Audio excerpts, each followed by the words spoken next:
નમસ્કાર. ક્યારે એવું વિચાર્યું છે કે આપણું આરઓ પ્યુરિફાયર જે પાણી આપે છે એ ખરેખર આપણા સ્વાસ્થ્ય વિશે કંઈક કહી રહ્યું છે? આજે આપણે એ જ છુપા સંકેતોને સમજવાની કોશિશ કરીશું, જેથી આપણે અને આપણો પરિવાર વધુ સ્વસ્થ અને સુરક્ષિત રહી શકીએ. આ એક એવો સવાલ છે જે આપણે કદાચ રોજિંદા જીવનમાં વિચારતા પણ નથી. આપણે રોજ પાણી પીએ છીએ, પણ શું ક્યારે એની ભાષા સમજવાનો પ્રયત્ન કર્યો છે? ચાલો આજે આ જ રહસ્ય પરથી પડદો ઉઠાવીએ. તો આજે આપણે શું જાણવાના છીએ? સૌથી પહેલાં પાણીના છુપા સંકેતો વિશે વાત કરીશું. પછી આરઓ સિસ્ટમ કેવી રીતે કામ કરે છે એ ટૂંકમાં સમજીશું. ત્યાર પછી એ ખતરાની નિશાનીઓ જોઈશું જેને આપણે ઓળખવાની છે. આ નિશાનીઓની આપણા સ્વાસ્થ્ય પર શું અસર થાય છે એ જાણીશું. અને છેલ્લે શુદ્ધ પાણીથી સ્વસ્થ જીવન કેવી રીતે જીવી શકાય એના પર વાત કરીશું.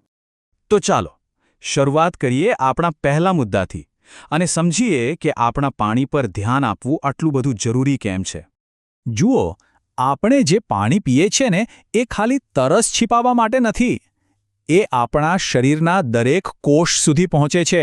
સાચું કહું તો એ આપણા સારા સ્વાસ્થ્યની ઇમારતનો પાયો છે. અને જો પાયો જ મજબૂત ન હોય તો આખી ઇમારતનું શું થાય એ તો આપણે સહુ જાણીએ છીએ. હવે ચાલો આપણે એ ટેકનોલોજીને થોડી નજીકથી જોઈએ જે આપણને શુદ્ધ પાણી આપવાનો દાવો કરે છે. એટલે કે આપણી આરઓ સિસ્ટમ આખરે કામ કેવી રીતે કરે છે.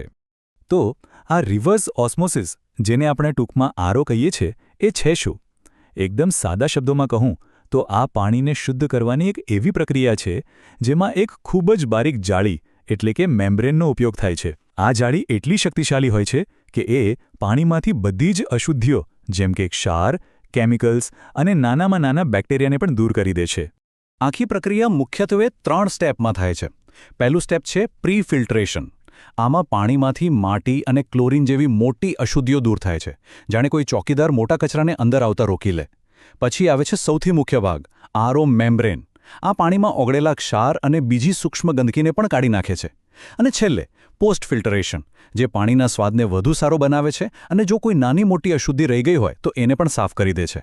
બસ પછી મળે છે આપણને એકદમ શુદ્ધ પાણી. સારું, તો સિસ્ટમ તો બહુ સરસ રીતે કામ કરવા માટે બનેલી છે, પણ આપણને કેવી રીતે ખબર પડે કે હવે આમાં કંઈક ગડબડ થઈ રહી છે? મજાની વાત તો એ છે કે આપણી આરઓ સિસ્ટમ પોતે જ આપણને સંકેતો આપે છે જ્યારે એને મદદની જરૂર હોય. સવાલ એ છે કે શું આપણે એ સંકેતોને ઓળખીએ છીએ? ચાલો આજે એ જ જોઈએ. પહેલો અને સૌથી સામાન્ય સંકેત, પાણીના સ્વાદમાં ફેરફાર. જરા વિચારો, રોજ જે પાણી મીઠું અને સારું લાગતું હોય એ અચાનક એક દિવસ ખારું, કડવું કે પછી કોઈ વિચિત્ર સ્વાદવાળું લાગવા માંડે. આ એક મોટો રેડ ફ્લેગ છે.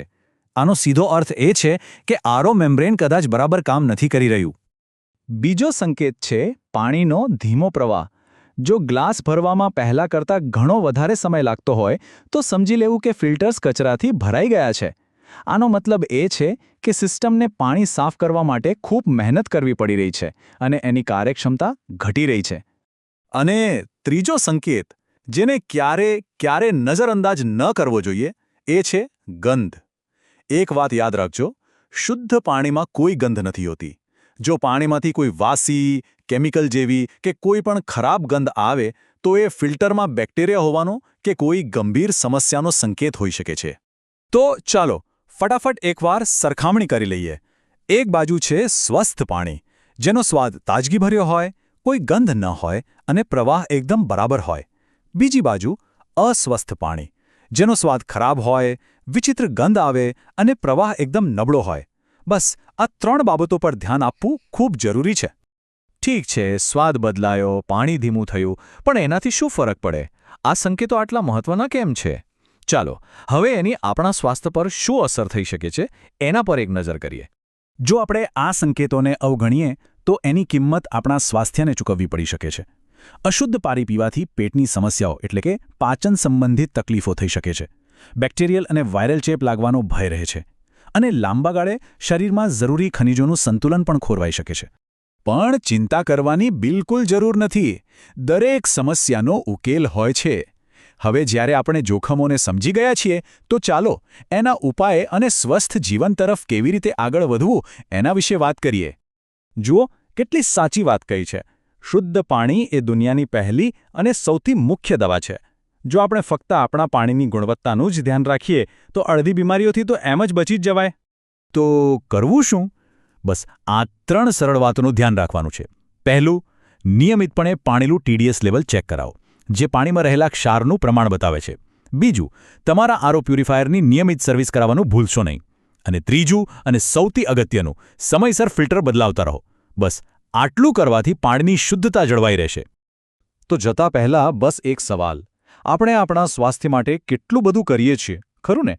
સારો ખોરાક, કસરત, પણ શું આપણે જે સૌથી મૂળભૂત વસ્તુ છે, એટલે કે પાણી, એના પર પૂરતું ધ્યાન આપીએ છીએ? આજે જ ઘરે જઈને એકવાર પાણીનો સ્વાદ, ગંધ અને પ્રવાહ જરૂર તપાસજો. કારણ કે યાદ રાખજો, સ્વસ્થ જીવનની શરૂઆત શુદ્ધ પાણીથી જ થાય છે. આભાર.